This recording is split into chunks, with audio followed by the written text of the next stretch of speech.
የመጀመሪያ እርዳታ ወይም ፈርስት ኤድ ህይወት አድን የሆነ ጠቀሜታ አለው። በመሆኑም በዛሬው የአዲስ ህይወት ልዩ ጥንቅራችን ትኩረት ሰጥተናል። በዲቦራ ፋውንዴሽን የመጀመሪያ እርዳታ ክፍል ውስጥ በመገኘት ስለ መጀመሪያ እርዳታ ምንነት፣ ጥቅሞች እንዲሁም በውስጡ ስለሚገኙ መሳሪያዎቹ አስፈላጊነትን በተመለከተ ባለሙያዎችን አናግረናል። መልካም ቆይታ። የመጀመሪያ እርዳታ ወይም ፈርስት ኤድ የሚባለው በጉዳት ወይም ድንገተኛ የሆነ ህመም በሚደርስበት ጊዜ የሚሰጥ የመጀመሪያና አስቸኳይ የሆነ የህክምና አይነት ነው። ይሄ ፈርስት ኤድ የምንለው በአደጋ ወይም በጉዳት ጊዜ ምንድነው? አሁን ለምሳሌ እንዴት ነው ወይ የመኪና አደጋ ሊገጥም ይችላል ወይ በጨዋታ ጊዜ ወይ የተለያየ አጋጣሚዎች ሊኖሩ ይችላሉና በዛ ጊዜ የሚመጣ ህመም። በድንገተኛ ህመም ደግሞ የምንለው ራስን ስቶ የመውደቅ ወይም የመጣል በሽታ ያለባቸው አንዳንድ ጊዜ ስኳር ታካሚዎች ወይም ስትሮክ የሚገጥማቸው ሰዎች እንደዚህ በሚገጥምበት ጊዜ ኢሚዲየት የምንለው አስቸኳይ የሆነ ህክምና ነው ፈርስት ኤድ። በዚህ በእኛ ፋውንዴሽን ውስጥ በዚህ አካዳሚ የምንሰጣቸው የፈርስት ኤድ አገልግሎቶች እንግዲህ ልጆቹ አንዳንዴ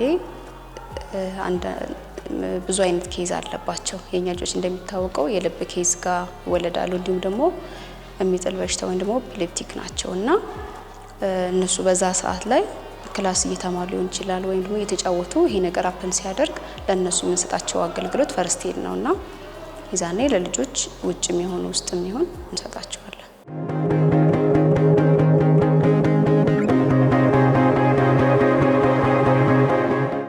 የፈርስት ኤድ ወይም ይሄ የመጀመሪያ ህክምና ጥቅሞቹ በዋነኝነት የነፍስ አድን ስራ ነው። የተጎጁን ህይወት የማዳን ስራ ነው በዋነኝነት። በመቀጠል ደግሞ የከፋ ወይም የባሰ ጉዳት እንዳይደርስ ወይም ወርስን እንዳያደርግ የሚያደርግ ነገር ነው። በመቀጠል ደግሞ ቶሎ ሪከቨር እንዲያደርጉ ወይም ቶሎ እንዲያገግሙ የሚረዳ ህክምና ነው። ሌላ ለመጥቀስ ያህል ደግሞ ራሳችንን ለመርዳት አሁን ይሄ ፈርስት ኤድ ትሬኒንግ ወይም የመጀመሪያ ህክምና ትሬኒንግ በሚደርስበት ጊዜ አሁን እኛ ራሳችን ማንኛውም አይነት አደጋ ወይም ህመም ቢደርስብን ራሳችንን ለመርዳት ይጠቅመናል። ራሳችን ከረዳን በኋላ ደግሞ ሌሎችንም መርዳት እንችላለን። ይሄንን ህክምና የምንሰጠው ለማንኛውም ሰው ነው። ማንኛውም ሰው አደጋ በሚደርስበት ጊዜ ለማንኛውም ሰው ይሰጣል። ይሄ ማን ነው የሚሰጠው የሚለውን ደግሞ ስናይ በፈርስት ኤድ ትሬኒንግ ይሰጣል። ብዙ ጊዜ እነሱን ትሬኒንግ እና ሰርቲፊኬሽን የወሰደ ሰው ኤንድ ፈቃደኛ የሆነ ሰው ፕሮቫይድ ማድረግ ይችላል ማለት ነው። የምንሰጣቸው እንግዲህ በዛ ሰዓት ወይም ደግሞ ያ ነገር ሊከሰት ሳለ አንዳንዶቹ ያውቃሉ ቀድሞ እንደዚህ የሚጥል በሽታ ምናምን ያለባቸው ልጆች ሊወድቁ ሳለ ሊያማቸው ሳለ ይታወቃቸዋል። ይዛኔ ቶሎ ብለው ለኛ ይነግሩናል። ከዛኛ ደግሞ ቶሎ ብለን እንትናቸውን ያሉበት ኢንቫይሮንመንት ነፃ እናደርጋለን። የሚመች ቦታ አድርገን ያ ነገር እስከሚያልፍ ድረስ እነሱን እንከባከባለን ማለት ነው፣ እንጠብቃቸዋለን። ተጨማሪ ደግሞ ልጆቹ ሲጫወቱ ሊወድቁ ይችላሉ። በዛ ሰዓት ሊቆስሉ ስለሚችሉ እነሱን ደግሞ ወደ ክሊኒክ ወደዚህ በማምጣት አስፈላጊውን የሆነ እንትን እናደርግላቸዋለን። ፈርስት ኤድ ማቴሪያሎች ስላሉን በሱ በመጠራረግ ከደሙም ከቆሰሉም ያን ነገር በመጠራረግ ፈርስት ኤድ አገልግሎት እንሰጣቸዋለን።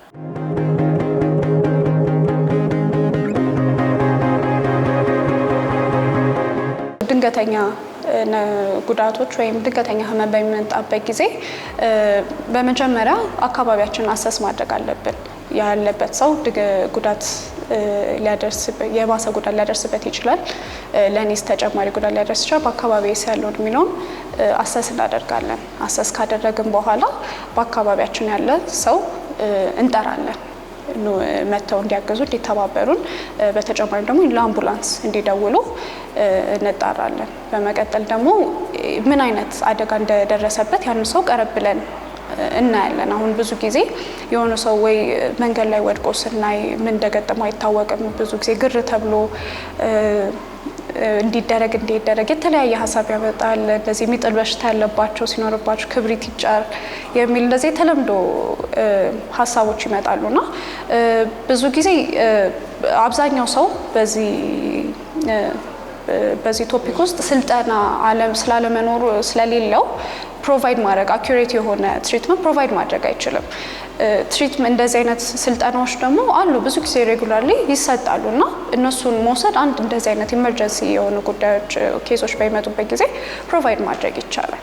ቀርበንና ያለበትን ችግር አሰስ እናደርጋለን። ይሄ ምንድነው? መተንፈስ ይችላል ወይ? ይሄ ሰው ንቁ ነው ወይ? ይሄ ንቃተ ህሊና የምንለው ማለት ኮንሽስነስ አለው ወይ? ንቁ ነው አይደለም?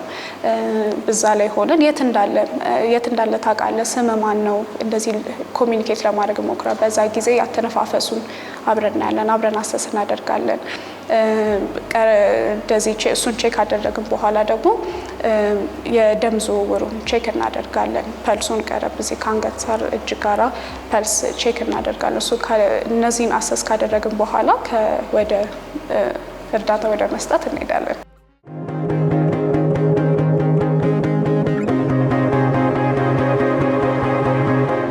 እዚህ ያሉት ልጆች እኛ መስሪያ ቤት ያሉ ልጆች ዳውን ሲንድሮም ያለባቸው ልጆች ናቸውና ዳውን ሲንድሮም ያለባቸው ልጆች ተጓዳኝ የሆነ የጤና እክል አላቸው። አብዛኞቹ ያው የአእምሮ እድገት ውስንነት አለባቸው፣ አብዛኞቹ የልብ ኬዝ አለባቸው፣ አንዳንዱ ሆርሞን የተለያየ ኬዝ አላቸውና አንዳንዱ ደግሞ ተጓዳኝ የሆነ እንደዚህ ኤፒሌፕሲ ወይም ይሄ የሚጥል በሽታ የሚባሉ እነሱ አለባቸውና አንድ ጊዜ በሚጫወቱ ጊዜ የሚደርስ አደጋዎች ሊኖር ይችላሉና እንደዚህ የሚጥል በሽታ አሁን አንዱ ለልጆቻችን አሁን እንደዛ ክሮኒክ ኮንዲሽን አላቸው፣ መድኃኒት የሚወስዳሉ። ግን ያው አንዳንዴ ሁሌ አንድ አይነት ነገር አይኖርምና እንደዚህ አደጋ በሚገጥማቸው ጊዜ እኔም አስተማሪዎችም ሌሎች እዚህ መስሪያ ቤት የሚሰሩት ከጤና ባለሙያዎች ጋር ተባብረን በቃ ፕሮሲጀሩን እንሰራለን። እንዴት መደረግ አለበት፣ እንዴት ትሪት መደረግ አለበት። ያው እዚህ ፕራይመሪሊ ፈርስት ኤድ ነው ፕሮቫይድ የሚያደርገው እዚህ ያለው ክሊኒክ እንደ ኬሱ እስከ ቀላል እስከ ከባድነት ሆስፒታል እስከሚያደርስ ድረስ ፕሮቫይድ እናደርጋለን አስፈላጊውን ሕክምና ነው። ዱሪንግ ዳት ታይም ወደ ሆስፒታል መሄድ ካለባቸው እዚህ ስቴብላይዝ አድርገን ወደ ጤና ጣቢያ እንልካለን ወደ ሆስፒታል።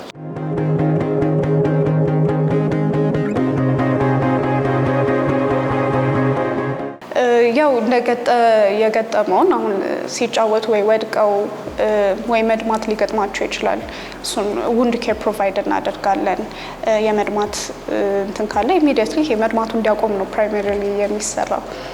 እሱን ካደረግን በኋላ በኤንኤስ በጎዝ ይሄ በሚያስፈልገው ሜዲካል ኢኩዊፕመንት እንዴት ነው አስፈላጊውን ትሪትመንት እናደርግለታለን። ይሄ የሚጥል በሽታ ደግሞ ካለ ይሄ የሲጀሩ ወይም ይሄ የማንቀጥቀጥ እንትኑ እስኪያቆም ድረስ እዛው ስቴብላይዝ አድርገን በመያዝ አተነፋፈሱን ቼክ እናደርግና እሱ ከስቴብል መሆኑ ካየን በኋላ የደም ግፊቱን የአተነፋፈስ አይነቱን የልብ ምቱን ሁሉንም ነገር ቼክ እናደርግና ስቴብላይዝ ካደረግን በኋላ ለቤተሰብ ደውለን ኢንፎርም እናደርጋለን።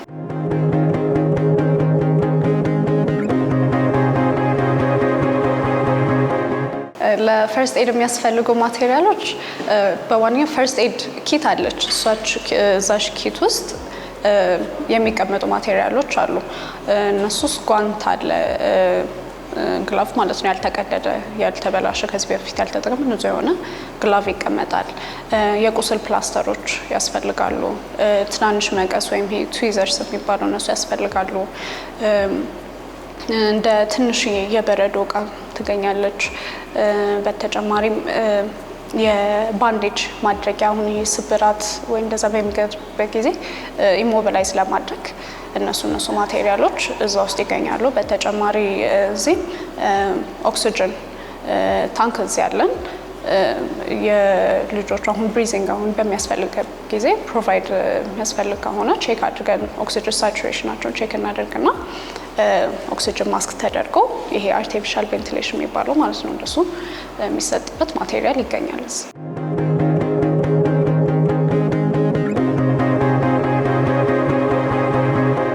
ፕራይመሪ ኬር ጊቨር እዚህ የሰራ ያለሁት እኔ ነኝ። ግን በተጨማሪ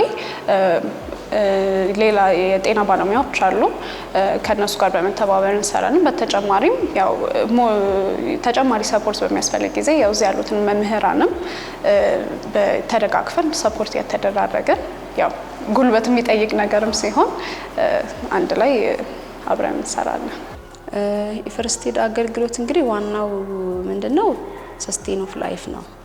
ህይወታችን እንዳይጎዱ ቶሎ ብለን እነሱን ማዳን ነውና ልጆቹ በሚጫወቱበት ጊዜ በየትኛውም ኮንዲሽን ለነሱ የምንሰጣቸው ፈርስት ኤድ የሚጠቅሙ እንዳይጎዱ ቶሎ ብለን ጤና ጣቢያ እስኪደርሱ ድረስ ወላጅ እስኪመጣ ድረስ ከዚህ ተጨማሪ ደግሞ አገልግሎት እስከሚያገኙ ድረስ እስከዛ ድረስ ያለውን እንትን እንዲደርሱ የምናደርግበት ነው ፈርስት ኤድ የምንለው ማለት ነው።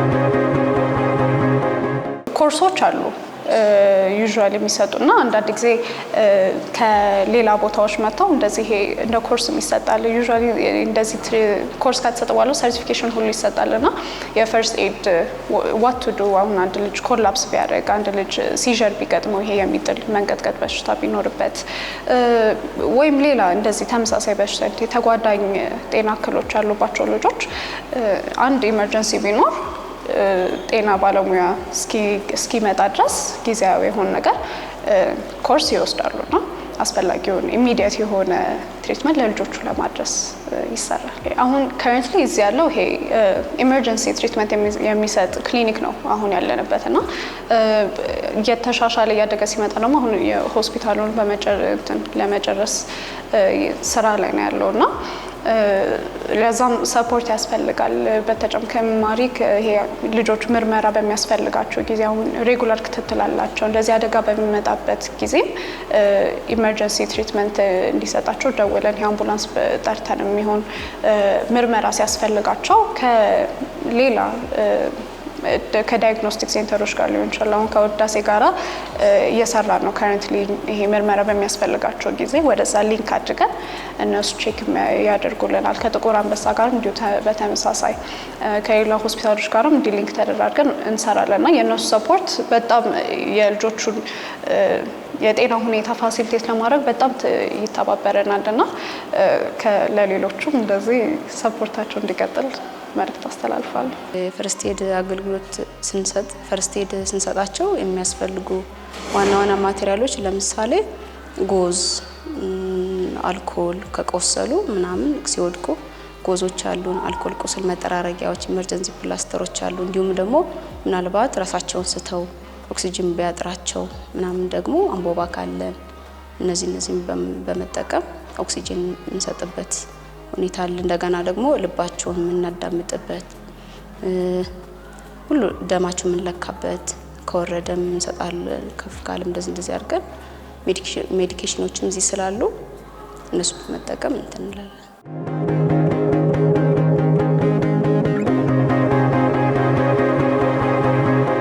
የመጀመሪያ ሕክምና ወይም ፈርስት ኤድ የምንለው ለጤና ባለሙያ ብቻ አይደለም መስጠት የሚችለው ማንኛውም ሰው ያንን ስልጠና የወሰደ ፕሮቫይድ ማድረግ ይችላል። በተጨማሪም ደግሞ ይሄን ስልጠና ስንወስድ ለማህበረሰብ ብቻ ሳይሆን ለራሳችንም እርዳታ ይሆናል፣ ለሌላ ሰውም መርዳት እንችላለንና ይሄን ስልጠና መኖሩ የተለያየ ማንኛውም አይነት ድንገተኛ ወይም ዲዛስተር ሲመጣ እንዴት ነው ራሴን ማዳን እችላለሁ እና አብሮኝ ያሉ ቤተሰቦቼን ጓደኞቼን እንዴት ማዳን እችላለሁ የሚለውን ራሳቸውን ሴቭ ማድረግ ይችላል ነው። በተጨማሪም ይሄ ሰርቲፊኬት ትንሽ ትሬኒንግ ናት፣ ቀላል ትሬኒንግ ናት እና እሷን ወስዶ ሰርቲፋይድ በመሆን ኤቭሪዋን ማህበረሰቡን ራሱን መርዳት ይችላል። ፈርስት ኤድ በምንሰጥበት ጊዜ እንግዲህ ከሚያስፈልጉ ማቴሪያሎች እንግዲህ መሀል አንደኛው ስቴቶስኮፕ የምንለው ነው። ይሄ ስቴቶስኮፕ ደግሞ እንግዲህ የልጆችን ልብ ለማዳመጥ የልብ ምታቸውን ለማዳመጥ የምንጠቀምበት ነው። እንደገና ደግሞ ይሄ ኢፒካፍ የምንለው ደግሞ ይሄኛው ምንድነው የደማቸው የምንለካበት ነው። ይሄኛው ኦክሲጅናቸውን የምንለካበት ነው። የኦክሲጅን ሌቭላቸውን የምናይበት ነው። ባንዴጅ አለን። ምናልባት ቢቆስሉ ወይም ደግሞ መታሸግ ካለበት መጠቅለል ያለበት ቁስል ቢያጋጥመን በመጠራረግ ፈርስት ኤድ በመስጠት ይሄኛው በባንዴጅ እንትን አድርገን ሸፍነን ቤተሰብ እስኪደርሱ ድረስ ማድረግ እንችላለን ማለት ነው። ከዚህ ባለፈ ደግሞ እንግዲህ ምናልባት አየር ቧንቧ ቢዘጋባቸው እንደገና ደግሞ አየር ቢያጥራቸው የሆነ ነገር ኤርዌያቸውን ቢዘጋባቸው ደግሞ ያኛውን ነገር በማውጣት በስፓቹላ እናወጣለን። ከዛ በኋላ ንጹህ አየር እንዲያገኙ እናደርጋለን። አየር መግባት ካልቻለ ባምቦ ባክ አየር እንሰጣቸዋለን ማለት ነው። ይሄ አንደኛው እንግዲህ ለፈርስት ኤድ ከምንጠቀማቸው አገልግሎቶች ውስጥ አንዱ አምቦ ባክ የምንለው ነው ማለት ነው። ደግሞ እዚህ ጋር አሁን ጎዞች አሉ፣ ስትራላይዝ የሆኑ ጎዞችም አሉን። ከዛ በአልኮል አድርገን ጠራርገን ቁስላቸውን ፈርስት ኤድ እንሰጣቸዋለን ማለት ነው። እዚህ ጋር ደግሞ እንደምታዩት ፈርስት ኤድ ኪቶች አሉ። ፈርስት ኤድ ኪት አለን። እዚህ ውስጥም ያሉት እነዚህ ነገሮች ናቸው። ጎዞች አሉ እና ኢመርጀንሲ ፕላስተሮች አሉ። እነዚህን በመጠቀም የፈርስት ኤድ አገልግሎታችንን እንሰጣለን ማለት ነው።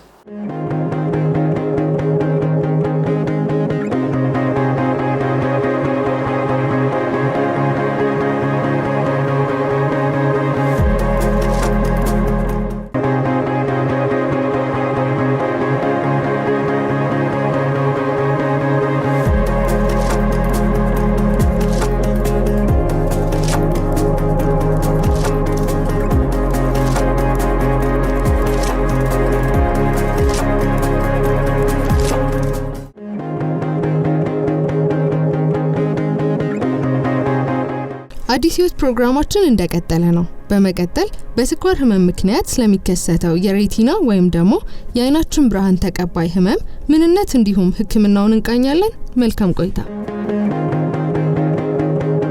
ስኳርና አይን ምን አገናኘ የሚለው የብዙዎቻችን ጥያቄ ነው። እንደምናውቀው ያው ስኳር በጣም የስኳር ህመም ብዙ ሰዎች ላይ ይከሰታል። ለምሳሌ የኢትዮጵያን ዳታ ስናየው ከ4% እስከ 6% የሚሆነው የህዝባችን ስኳር ታማሚ ነው። ያ ማለት ከ100 ሚሊዮን እንኳን ስንወስደው ከ4 ሚሊዮን እስከ 6 ሚሊዮን የሚሆነው ህዝብ ማለት ነው ስኳር ያለበት። ከነዚህ ስኳር ታካሚዎች ውስጥ 1/3 የሚሆኑት ደግሞ አይናቸው ላይ በስኳሩ ምክንያት ጫና ይኖራል። በተለይ ደግሞ ስኳር አይናችን ያጠቃል ሲባል በዋናነት ችግር የሚያመጣው ሬቲናው ላይ ነው። ሬቲና ማለት የአይናችን ግድግዳ ምስል የሚፈጥረው ክፍል ነው ማለት ነው።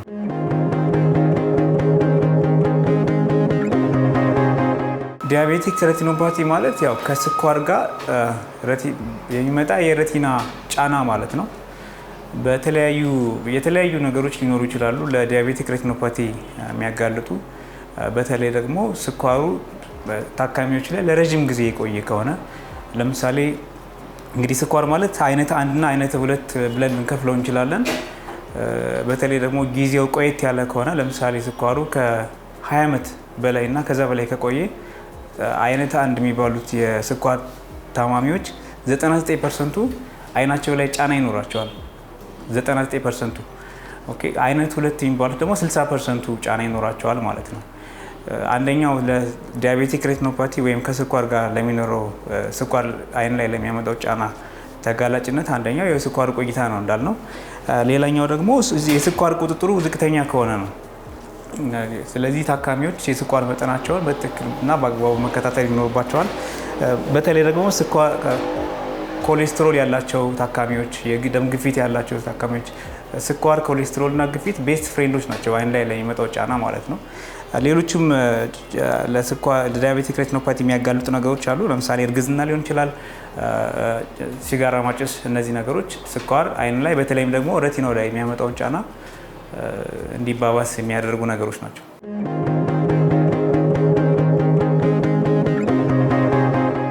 እንግዲህ ስኳር ያላቸው ሰዎች አይናቸውን በአግባቡና በተገቢ ጊዜ ቼክ ማድረግ ይኖርባቸዋል። መቼና እንዴት መታየት ይኖርባቸዋል ለሚለው አይነት 1 ነው ወይስ አይነት 2 ነው? ታይፕ 1 ታይፕ 2 የሚባለው ማለት ነው ወይስ ደግሞ ከእርግዝና ጋር የተያያዘ ነው የሚለውም አንድ ነገር ነው። በተለይ ደግሞ ታይፕ 1 ወይም አይነት 1 የስኳር ህመምተኞች በስኳሩ በታወቀ ከ3 ዓመት እስከ 5 ዓመት ድረስ አይናቸውን መታየት ይኖርባቸዋል። ታይፕ 2 የሚባለው ወይም ደግሞ አይነት 2 የሚባለው የስኳር ህመምተኞች ደግሞ ስኳሩ ሰውነታቸው ውስጥ እንደጨመረ በታወቀበት ጊዜ አይናቸውን ቼክ ማድረግ ይኖርባቸዋል ማለት ነው። ከእርግዝና ጋር የተያዘ በተለይ ደግሞ እነዚህ ታይፕ 1 እና ታይፕ 2 ኖራቸው እርግዝና ሲኖር ያው ጽንሱ እንደታወቀ ወዲያውኑ ቼክ ማድረግ ያስፈልጋል ማለት ነው። ከመጀመሪያው ኤግዛሚኔሽን ከመጀመሪያው ቼክ አፕ በኋላ ድጋሚ መቼ መታየት አለባቸው የሚለው ያው ስኳሩ አይናቸው ውስጥ ባመጣው ጫና መሰረት ነው ማለት ነው። ለምሳሌ ስኳሩ አይናቸው ላይ ጫና ካለው ሕክምናም ሊያስፈልገው ይችላል። እንደ ሁኔታው ደግሞ ስኳሩ አይናቸው ውስጥ ባመጣው ጫና መሰረት በ1 ወር ሊሆን ይችላል፣ በ2 ወር ሊሆን ይችላል፣ በ4 ወር፣ በ6 ወር ሊሆን ይችላል። ነገር ግን አንዴ ከታዩ በኋላ ያው ቢያንስ በአመት አንዴ መታየት እጅግ አስፈላጊ ነው።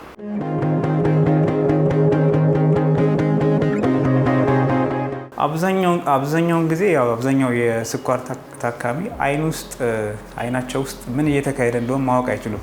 ያ ማለት ስኳር ከአይን ላይ የሚያመጣው ጫና 90% የሚሆኑት ታካሚዎች ላይ ምንም አይነት ምልክት አይኖረውም። ያ ማለት እይታቸውም ኖርማል ነው፣ ምንም የእይታ ችግር የለባቸውም። አንዳንዶቹ እንደውም መነጽር ሲበላሽባቸው፣ ሲሰበርባቸው፣ ሲጠፋባቸው ቼክ ለማድረግ ይመጣሉ እና ስናያቸው ሰርፕራይዝ የሚሆኑ ሰዎች አሉ። ስኳሩ አይናቸው ውስጥ ጫና ፈጥሮ እናገኛለን ማለት ነው። ስለዚህ በጊዜ ቼክ ማድረጉ ስኳሩ አይናቸው ላይ ሊያመጣ የሚችለውን እይታ ሊያሳጣ የሚችለውን ችግር በጊዜ ለመከላከል ይረዳናል ማለት ነው።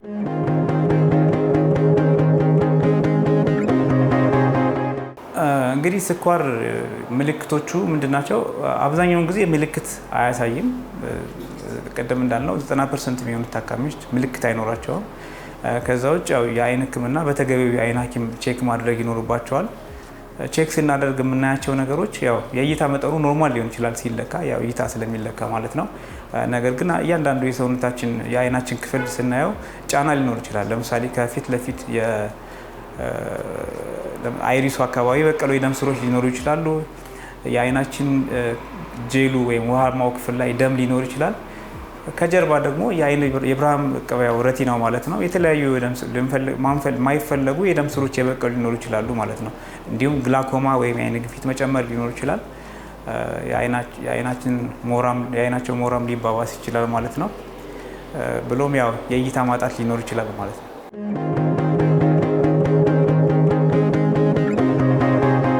ሕክምናው በመጀመሪያ ደረጃ ስኳሩን መቆጣጠር ነው። የስኳር ቁጥጥሩ በጣም ጥሩ መሆን አለበት። የሄሞግሎቢን ኤዋንሲ የ3 ወር የስኳር ክምችት መጠን እሱ በጣም ቆንጆ መሆን አለበት። ሌሎቹም ነገሮች ለምሳሌ የኮሌስትሮል መጠን፣ የደም ግፊት ካለ የደም ግፊቱም ቼክ መደረግ አለበት። ታካሚው ሲጋራ የሚያጨስ ከሆነ ያው ሲጋራ ማጨስ ማቆም አለበት። እነዚህ አጠቃላይ ቼክአፖች ናቸው።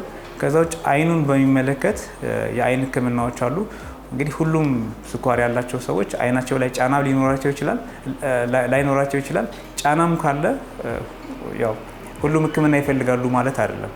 ስለዚህ የትኞቹ ታካሚዎች ሕክምና ይፈልጋሉ የሚለውን ያው ሐኪሙ አይቶ መስፈርቱን የሚያሟሉ ታካሚዎች ሕክምና ሊያስፈልጋቸው ይችላል ማለት ነው። ሕክምና ብዙ አይነት ሕክምናዎች አሉ።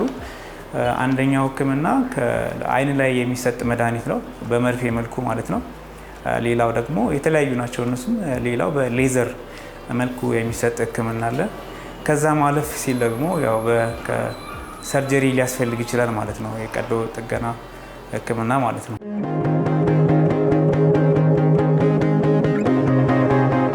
እንዴት መከላከል ይቻላል? አንደኛ ያው ስኳሩ እንዳለ ከታወቀ ቅድም ባወራ ነው መሰረት የአይን ሕክምና አገልግሎት የሚሰጡ ቦታዎች ላይ ቼክ ማድረግ ነው። ካለና ሕክምና የሚያስፈልግ ደግሞ ሐኪሙ ከሆነ ሐኪሙ በሚለው መሰረት አስፈላጊውን ሕክምና ማድረግ ይቻላል ማለት ነው። ከዛ ደግሞ ያው ስኳር አይናችን ላይ ብቻ አይደለም ጫና የሚያሳድረው። ለምሳሌ ኩላሊት ላይ ሊሆን ይችላል። የተለያየ የሰውነት ክፍል ላይ ጫና ሊያመጣ ይችላል። አንዱ ለምሳሌ ኩላሊት ላይ ጫና ሲኖር አይን ላይ ቀጥታ የሆነ ጫና ይኖረዋል። ስለዚህ አጠቃላይ የስኳር ፕሮፋይሉ ጥሩ መሆን ይኖርበታል ማለት ነው።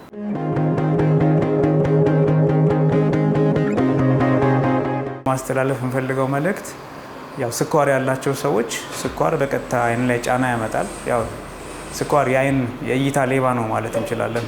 በጣም ድምፁን አጥፍቶ እይታ ሊሰርቅ የሚችል ነገር ነው። የዕለት ተዕለት ተግባራችን ላይም ብዙ ጊዜ የምናየው ነገር ነው።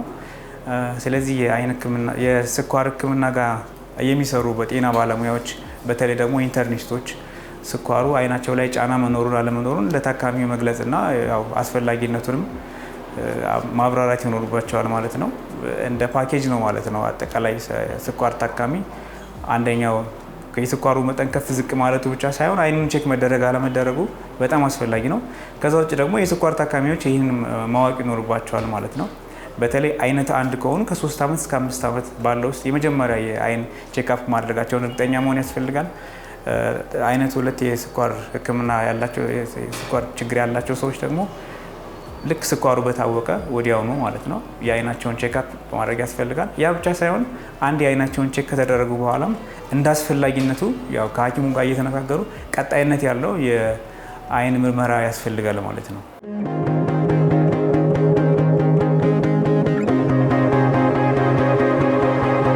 የዛሬው አዲስ ህይወት ፕሮግራማችን ይህንን ይመስል ነበር። በቀጣይ ሳምንት በሌላ ዝግጅት እንጠብቃችኋለን። መልካም ሳምንት።